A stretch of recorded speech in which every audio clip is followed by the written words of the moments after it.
Je m'appelle Muriel Agnès Guillemot, je suis éditrice, je suis graphiste, je suis artiste sous le nom de Muriel, auteure, compositrice, interprète. Je suis productrice radio, télé et cinéma. Également coach en infertilité, en psychologie, en bien-être et promotrice du concept Miss Bayam Salam.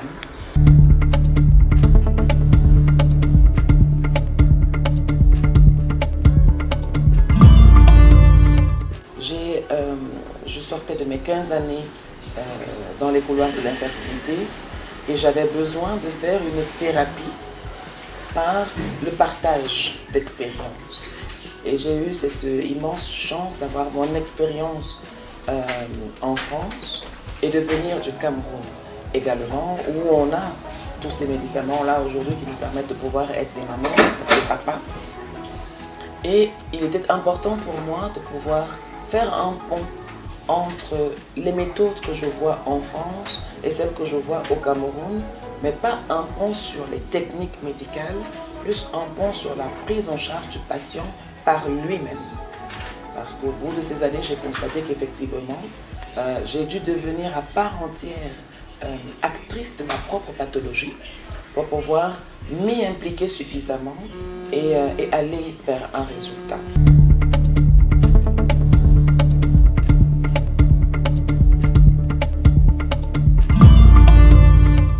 Alors dans ce deuxième ouvrage, je suis allée gratter en profondeur sur 20 thématiques qui sont récurrentes, parce que je fais du coaching en la matière également, que les patients ont besoin de comprendre, qu'ils ont besoin de conscientiser. Parce que quand on va à l'hôpital, on nous dit voici, vous avez tel problème, il y a telle solution, et on n'arrive pas vraiment à prendre conscience de ce qu'impliquent ces solutions-là. Parfois, on ne comprend même pas ce que ça veut dire. Et il était important pour moi de faire comprendre aux patients qu'avant de choisir votre solution pour votre infertilité, il faut avoir les réponses à toutes les questions qui, si elles reviennent au fil du parcours, peuvent faire que vous arrêtiez tout, parce que le volet psychologique est extrêmement important, voire capital, dans un parcours d'infertilité.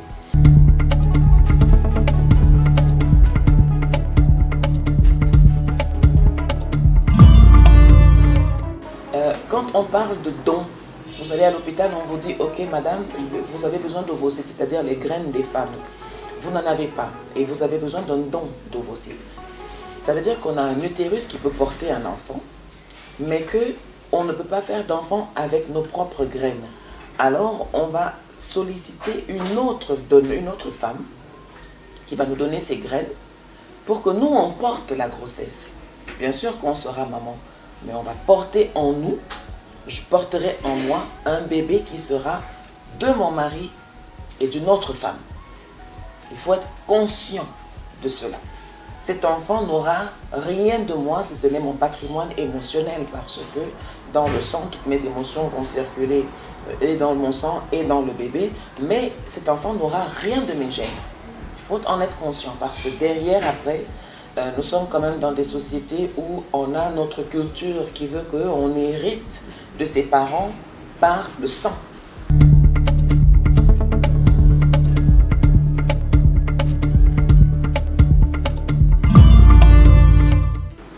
J'ai beaucoup de consultants qui viennent me voir parce que confrontés à cette fameuse question de « bah voilà, de toute façon, on a su que tu n'as plus de graines, que ce soit un homme ou une femme, et maintenant, on considère, nous, ta famille, que ta lignée s'arrête à toi. » C'est courant, hein? Et c'est ce qui fait qu'il y a beaucoup de personnes qui souffrent d'infertilité qui n'en parlent pas et qui ne le disent pas à leur famille, et qui même quand elles réussissent à avoir un bébé, ne disent pas comment elles ont eu ce bébé-là. Il y a le don d'embryon, ça veut dire que ni mon mari ni moi n'arrivons à faire de bébé, mais mon utérus peut porter un bébé. Alors on nous donne un embryon qui est issu des graines d'un autre homme et d'une autre femme. Je vais porter ce bébé, je vais le mettre au monde, mais c'est un enfant qui n'aura pas mes traits. Il ne va pas me ressembler. Il ne ressemblera pas à mon mari. Et ça, ce sont des choses, quand on est parent, qu'on regarde. Et oui, après être devenu parent, on peut avoir à affronter encore des traumatismes qui feraient que même cet enfant qui a un patrimoine génétique complètement différent des nôtres, ben, il va avoir aussi des habitudes qui ne seront pas les mêmes que nous. Parce que ce n'est pas parce qu'on devient parent, après avoir subi les traitements d'infertilité, que les problèmes s'arrêtent. Ce n'est pas parce que finalement on porte un bébé, oui, bien sûr que ça va régler la question de la parentalité, mais derrière tout ça, il y a encore plein de choses qu'il faut vraiment prendre en considération avant de choisir sa solution.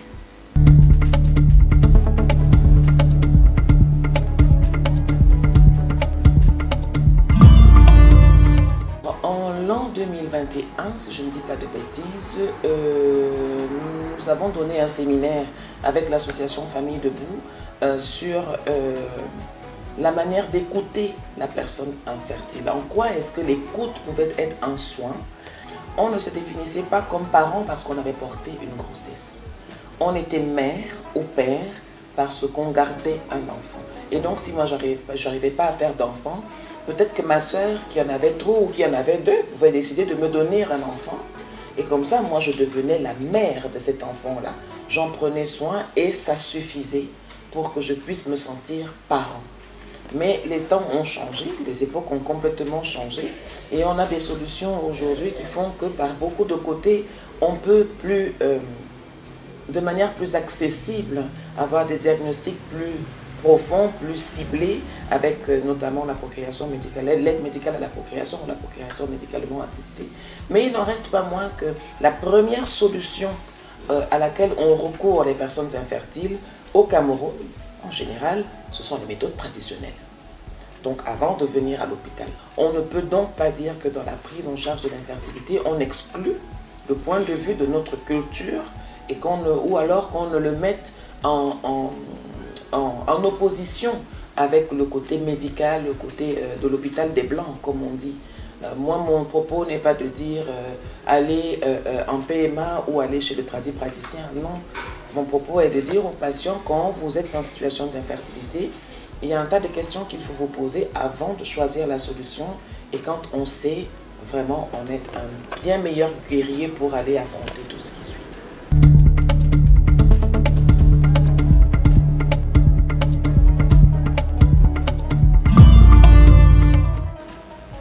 Alors, aujourd'hui, je pense que les points les plus importants à comprendre sur l'infertilité, d'une, c'est que l'infertilité est une maladie. Ça veut dire qu'elle se soigne, ça veut dire qu'il y a des solutions. Ensuite, il est important de comprendre que dans un couple infertile, on peut avoir 30% d'infertilité du fait de la femme, 30% du fait de l'homme. Dans 30% des cas, ce sont les deux. Et puis, il y a le reste des pourcentages où tous les deux vont bien et puis l'enfant n'arrive pas. Et quand on dit du fait de, ce n'est pas à cause de. C'est très, très important. Ça veut dire que c'est physiologique. C'est peut-être à cause de vos habitudes. Si par exemple vous fumez, vous avez de fortes chances d'avoir des problèmes d'infertilité. Si vous buvez, c'est pareil. Si vous êtes en surpoids, c'est pareil. Si vous êtes très âgé et l'autre partenaire ne l'est pas, c'est pareil. Donc ça a un lien avec le corps. Et il est important de souligner cette histoire d'infertilité masculine parce que, encore aujourd'hui et depuis la nuit des temps, quand l'enfant n'arrive pas, c'est parce qu'on constate que la femme dans le couple ne porte pas de bébé, elle ne porte pas de grossesse. Je pose une question aux hommes. Pourquoi est-ce que vos parties reproductrices sont à l'extérieur de votre corps et pas à l'intérieur? C'est pour que leur température soit toujours à 1, 2 ou 3 degrés inférieure à la température du corps. Et dans vos bourses, il y a votre usine à testicules qui tourne à plein temps. Mais si vous vous mettez tout le temps derrière un bureau et que vous êtes là toute la journée, assis devant la télévision, pourquoi vous voulez que vos testicules soient à une température inférieure de votre corps? Eh bien ça altère la qualité de votre sperme et donc la qualité de votre spermatozoïde et donc ça vous entraîne dans les rangs de l'infertilité. C'est aussi simple que ça. Allez faire un spermogramme. C'est le seul moyen qu'on a d'aller analyser la qualité de votre sperme, la qualité des spermatozoïdes et savoir si vous êtes fertile ou pas. Et surtout, il faut arrêter d'avoir honte. Il faut qu'on arrête d'avoir honte. C'est une question de santé publique aujourd'hui. 2023, chiffre de l'OMS, une personne sur 6 rencontre une infertilité primaire, c'est-à-dire on n'arrive pas à faire le premier bébé, ou secondaire. Le premier est déjà là, on n'arrive pas à en faire un second, voire de la stérilité secondaire. On a déjà des enfants et on n'arrive plus jamais à en faire parce qu'on est stérile. Et bien sûr, on ne va pas se faire consulter, on ne peut pas savoir. Donc, c'est très très important à savoir tout ça. Même si vous voulez choisir les solutions traditionnelles, ok, choisissez les solutions que vous voulez, mais c'est tellement plus simple de savoir avant d'y aller que moi, j'en fais mon cheval de bataille aujourd'hui.